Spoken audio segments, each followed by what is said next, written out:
Have you ever felt like your life is right on the edge of changing? Not stuck, not falling apart, just almost there. Like something is lining up behind the scenes, but it hasn't stepped into view yet. You feel different inside, more aware, more awake, more ready, but your outer world hasn't caught up. And that gap quietly wears you down. Because when you're truly stuck, at least you know where you stand. There's clarity in being lost. There's something solid to push against.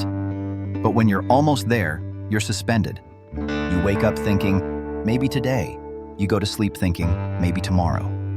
You keep feeling like you're on the verge of something, but it never fully arrives.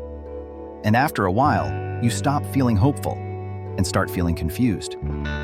The almost there phase is one of the strangest emotional spaces to live in. You're not who you used to be, but you're not who you're becoming yet.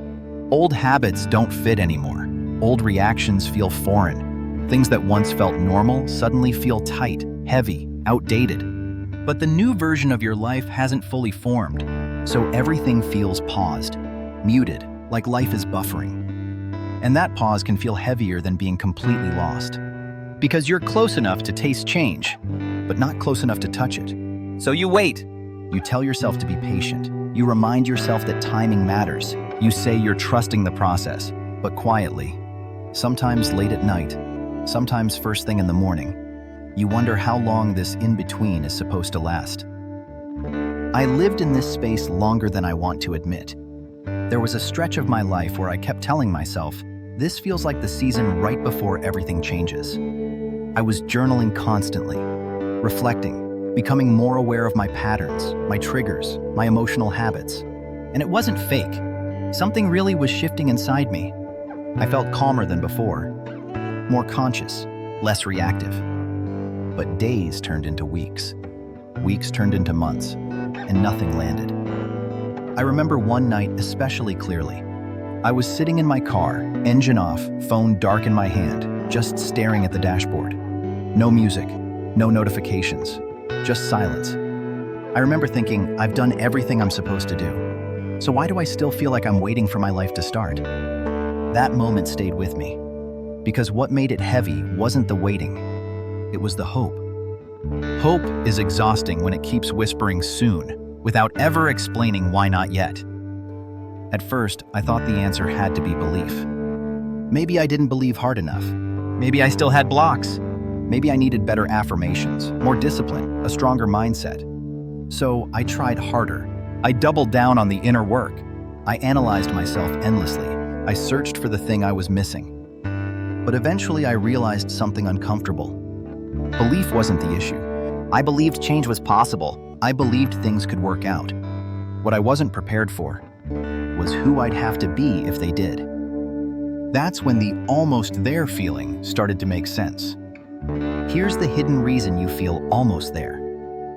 Your mind is ready for change, but your nervous system isn't sure it's safe yet.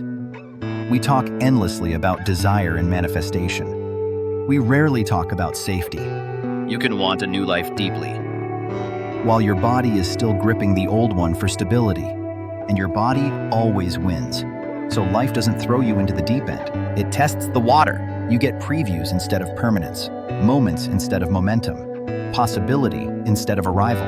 Not to punish you, not to tease you, but to match what you're regulated enough to hold. If you're still watching, this part matters, because this is where most people realize why they've been stuck for years, and why some never move past it. I realized I wasn't manifesting from desire. I was manifesting from negotiation. I wanted change, but only the kind that wouldn't disrupt my relationships. Only the kind that wouldn't make me visible. Only the kind that wouldn't require me to outgrow people or versions of myself that felt familiar. So every time something good got close, I hesitated. Not dramatically, quietly. I slowed down. I overthought. I waited for the right moment, and I told myself I was being responsible, grounded, practical. But really, I was being careful. Because becoming someone new, even someone happier, means letting go of who you've been using to feel safe. And part of me wasn't ready to grieve that yet. There's also something no one really prepares you for. Manifestation involves loss. Not just gain, You don't just receive new things. You lose old identities, old coping strategies, old versions of belonging. You lose the comfort of being unseen, the safety of being predictable, the familiarity of struggle. And if your nervous system learned early on that stability comes from staying small, staying quiet, staying needed, then expansion doesn't feel exciting. It feels dangerous. So you hover, close enough to imagine, far enough to retreat. I also had to be honest about how often I used spirituality to stay comfortable. I told myself I was trusting the timing. I said I was practicing patience and gratitude. And sometimes that was true, but sometimes it was just fear wearing calm clothes. I wasn't lying to myself. I just wasn't telling the whole truth. The almost there phase loves this mindset. It lets you feel evolved without asking you to move. It gives you insight instead of integration. And the universe doesn't fight that. It mirrors it. It gives you awareness without embodiment. Understanding without change. Hope without landing. The real turning point came late one night while journaling. I wasn't trying to fix anything. I was just tired. And I wrote a sentence without thinking. I don't know who I'd be if this actually worked. That sentence stopped me cold. Because that was the fear I hadn't named. Not that things wouldn't happen, but that they would. And I wouldn't recognize myself on the other side. Once I named that fear, something softened. Nothing external changed right away, but the resistance did. From that point on, I stopped asking, why isn't it here yet? And started asking a different question. What would help me feel just 5% safer stepping forward? Not braver, not more confident, safer. That shift changed everything. Because safety builds capacity, and capacity is what allows manifestation to stabilize.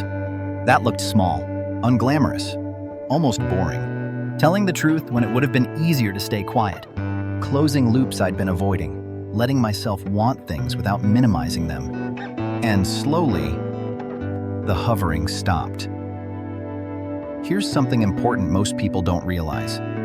Feeling almost there often means you're finishing a chapter, not failing to start one. It's the space where old patterns are loosening, but new ones haven't fully formed yet. And that space feels empty, even though it's full of integration. It's like standing between breaths. If you rush it, you repeat the lesson. If you stay with it, something stabilizes. That's why forcing movement during this phase usually backfires. You don't move forward, you circle. Over time, I noticed something subtle. I stopped scanning for signs, stopped waiting for permission, stopped treating my life like a holding pattern. Things didn't explode into place, they settled. Decisions felt cleaner, choices felt quieter. I felt less desperate for proof, and that's how I knew it was real. The universe was never testing me. It was responding. Responding to what I consistently showed I could hold. Not what I wanted, what I could stay present for without collapsing. That realization changed how I see everything. Delay wasn't rejection, it was calibration. So if you're watching this and thinking, this is exactly where I am, I want you to hear this clearly. You're not behind, you're not blocked. You didn't miss your moment. You're learning how to stay, staying with uncertainty, staying with desire without gripping it, staying with yourself without needing reassurance. Most people don't fail because they want too much. They stall because they don't feel safe receiving it. The almost there feeling isn't a punishment, it's a threshold, a quiet space where your inner world is catching up to what you've been asking for. And that takes time, real time, human time. So don't rush this part. You're not hovering because you're broken. You're hovering because something old is loosening, and something new hasn't fully landed yet. And the moment you stop hovering, not by forcing, not by proving, but by staying, is usually the moment life meets you. Before you scroll away, don't do anything. Just notice how your body feels right now. That's information.